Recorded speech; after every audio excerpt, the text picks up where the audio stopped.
Aya Wilson was caught on a hot mic making a surprising comment that suggested the physical play against Caitlin Clark was planned rather than accidental, or simply part of tough basketball.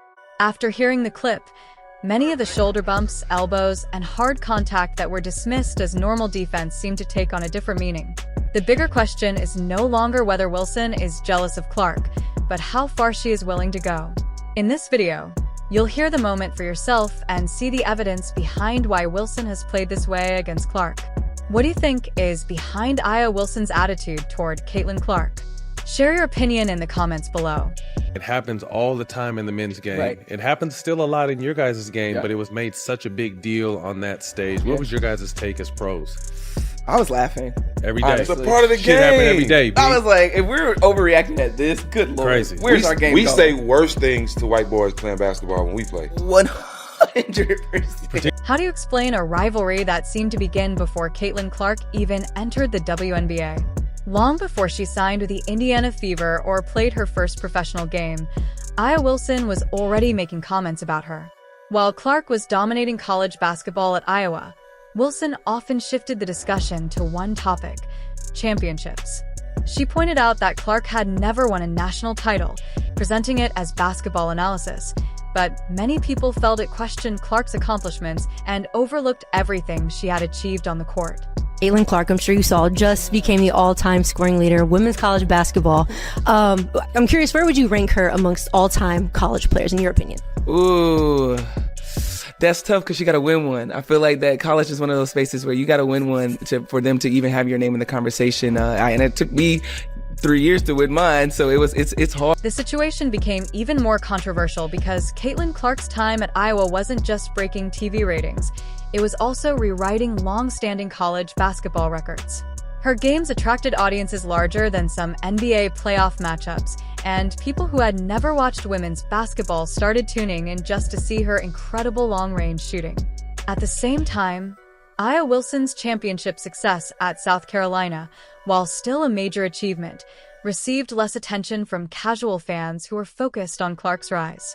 Instead of praising Clark for bringing new fans to the sport, filling arenas, and increasing interest in women's basketball, Wilson continued to emphasize championships as the ultimate measure of greatness, suggesting that records, assists, television ratings, and sold-out crowds meant little without a title.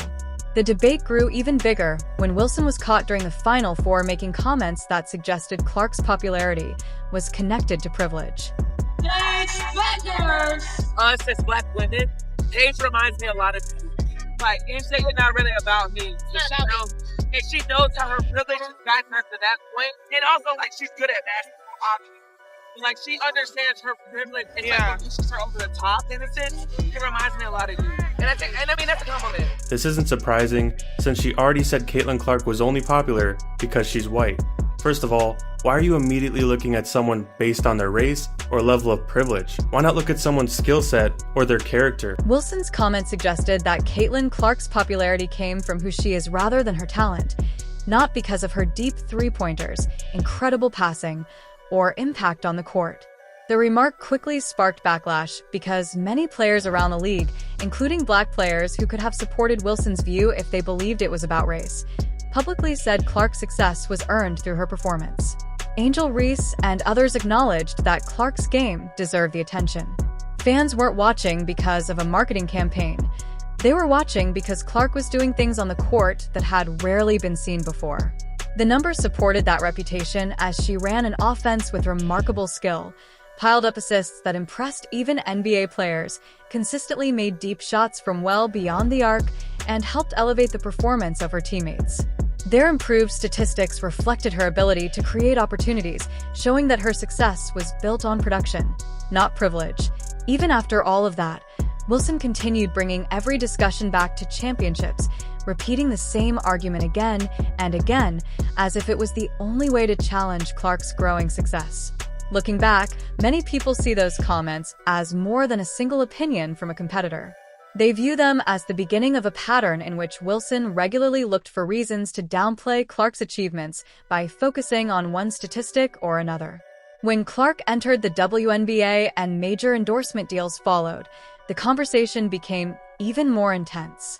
She signed what was widely reported as the biggest shoe deal in WNBA history with Nike, including a signature shoe and her own product line, a level of recognition only a few players have ever received. Rather than celebrating what many saw as a positive moment for the league, Wilson responded with comments that critics viewed as frustration instead of support. Thinking the best player in the league should have her own shoe, not just about shoes. You think? Yes. Right? I want to get your thoughts on that. Because you don't need my thoughts. You already know my thoughts. But that's how young kids, when you're a fan of LeBron, you're a fan of Asia. I'd love to get your thoughts on that.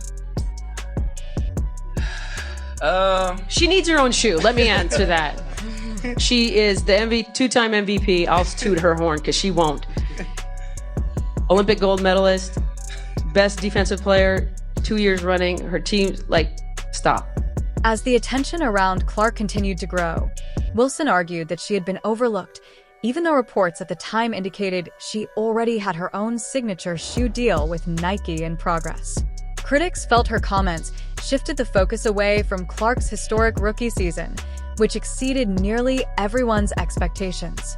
Instead of embracing the increased attention that many believed would benefit the entire league through higher salaries, larger crowds, and better television deals, Wilson continued making remarks about Clark in interviews and podcasts, presenting them as honest opinions. Over time, those repeated comments drew more attention. The debate grew again when Clark was named Time Athlete of the Year after a season in which she broke the WNBA assist record, set a rookie three-point record, and helped sell out arenas across the country. Wilson responded by suggesting race played a role in the recognition, leading many fans to question whether Clark's on-court accomplishments were being unfairly dismissed. Wilson is her name. Quote, "It doesn't matter what we all do as black women, we're still going to be swept underneath the rug. That's why it boils my blood when people say it's not about race, because that's crazy because literally nobody asked, and sources close to Asia Wilson decided to answer anyway. It was difficult for many fans to dismiss Clark's recognition as luck after a season in which she set a new assist record, established a rookie three-point record, and helped fill arenas in cities that had rarely seen that level of WNBA interest. Supporters argued that those accomplishments were backed by clear results on the court, making it unfair to reduce her success to race alone. As Clark's profile continued to grow, she also received corporate partnerships, speaking opportunities, and major brand deals beyond basketball. Wilson continued commenting on those opportunities, often suggesting they were being given to Clark rather than earned. In contrast, Clark consistently credited her teammates and kept the focus on the team during interviews, while critics felt many of Wilson's public comments centered more on what she believed she deserved than on celebrating her own accomplishments. Sponsors pay close attention to a player's public image because they want to work with athletes who attract fans and create a positive reputation rather than constant controversy.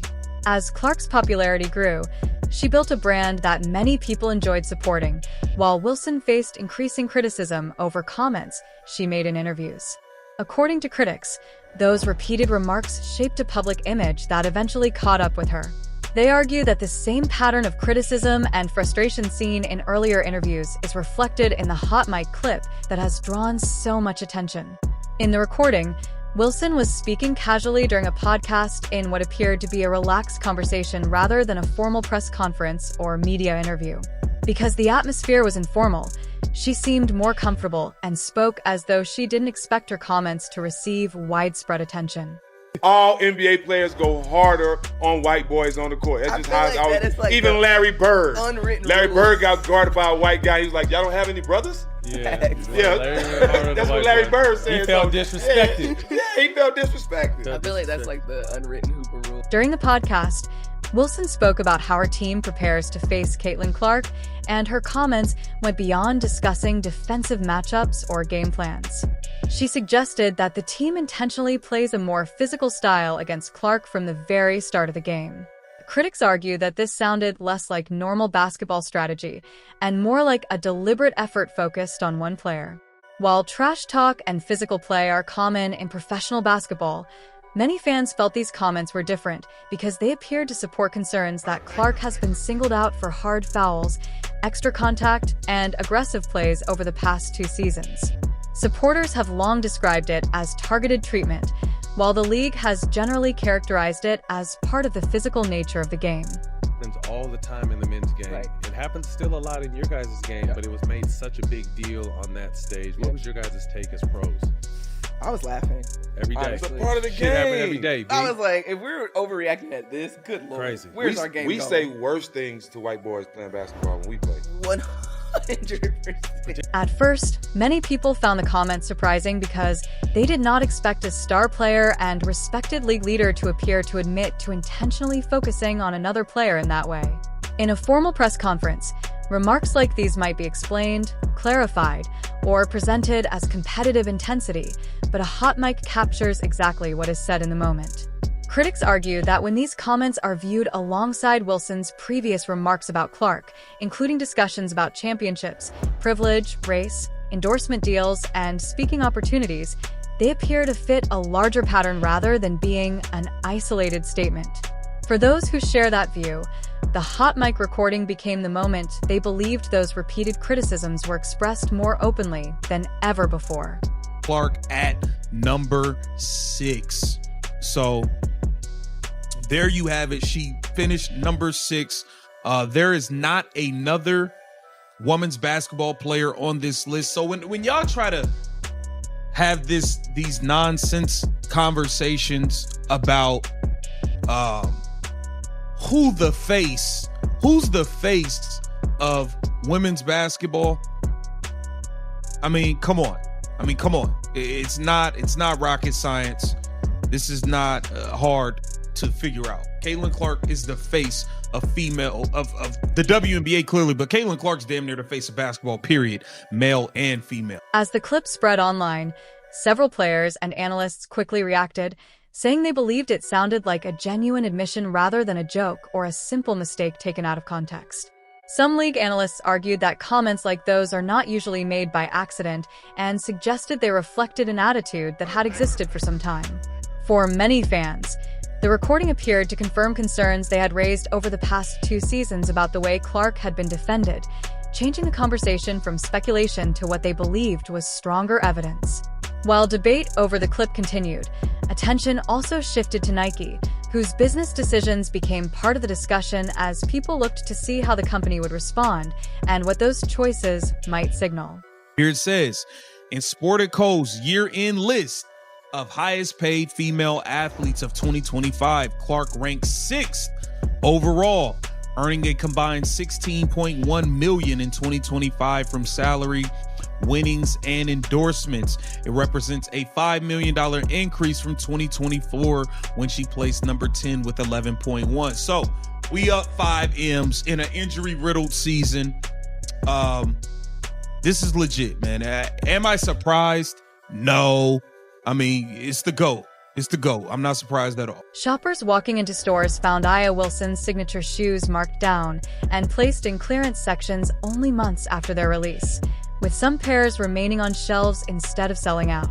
At the same time, Caitlin Clark's signature shoe had not even been released, yet many fans were already asking store employees when it would arrive, showing the high level of anticipation surrounding its launch.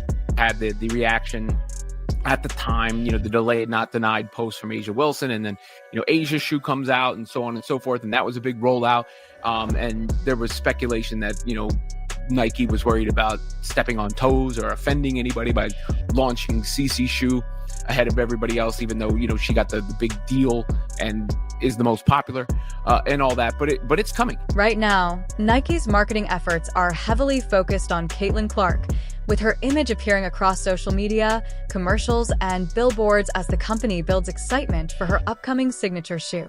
Nike has spent months creating anticipation by previewing different colorways, sharing training videos, and promoting her launch through a major campaign. The company has also expanded her presence beyond basketball by featuring her in golf and other sports, showing confidence that her appeal can reach audiences outside the WNBA. In comparison, reports suggest Aya Wilson's A1 signature shoe received a much smaller promotional campaign, with a quieter release and far less marketing support. Critics point to the difference in visibility, noting that Wilson's shoe received limited attention and remained available in stores months after its launch, while anticipation for Clark's release continues to grow. coming. And I think what it really means is, number one, Nike is going all in on Caitlin Clark after a while, after a little bit of a dormant period. Number two, 2026 is going to be just absolutely massive for her from a marketing standpoint because of that injury. And, because there's going to be such a thirst and hunger to see her play. The bigger debate is whether these differences are based only on on-court performance or whether companies are also considering public image when deciding where to invest. Brands like Nike typically support athletes who attract fans, create excitement, and strengthen the company's reputation, while repeated controversy can make sponsorship decisions more complicated. As Clark's profile has grown, players around her, including Kelsey Mitchell and the rest of the Indiana Fever roster, have also received more attention, showing how increased visibility can benefit an entire team. Industry expectations suggest Clark's signature shoe could see extremely strong demand when it launches, while Wilson's shoe has reportedly remained available in stores months after its release. Supporters argue that this reflects consumer interest and indicates where many fans and sponsors are choosing to focus their attention and spending. And it's one of them ones that's going to set the market on fire and really help Nike's stock, I believe. And whatever the reason for the delay, some of it could just be the production and how long it takes to put all these things together, put a plan like this in place, put a rollout in place. The podcast clip sparked even more discussion about Wilson's comments and what they revealed, while many fans pointed to the growing support behind Caitlin Clark as evidence of where public interest has shifted. Clark has attracted strong backing from fans, major sponsors, and Nike, and supporters argue that her success has continued despite the criticism, physical play, and ongoing debates surrounding her career. Her popularity has helped bring more attention to the Indiana Fever, with players like Aaliyah Boston, Kelsey Mitchell, Sophie Cunningham, and Lexi Hull also benefiting from the team's increased visibility. Supporters believe the Fever are building a competitive team around Clark as jersey sales, attendance, and overall interest continue to rise. Whether people agree or disagree with Wilson's comments, many feel the results on and off the court speak for themselves. What do you think about the rivalry between Aya Wilson and Caitlin Clark? Share your thoughts in the comments, and don't forget to like, subscribe, and turn on notifications for more WNBA news and updates.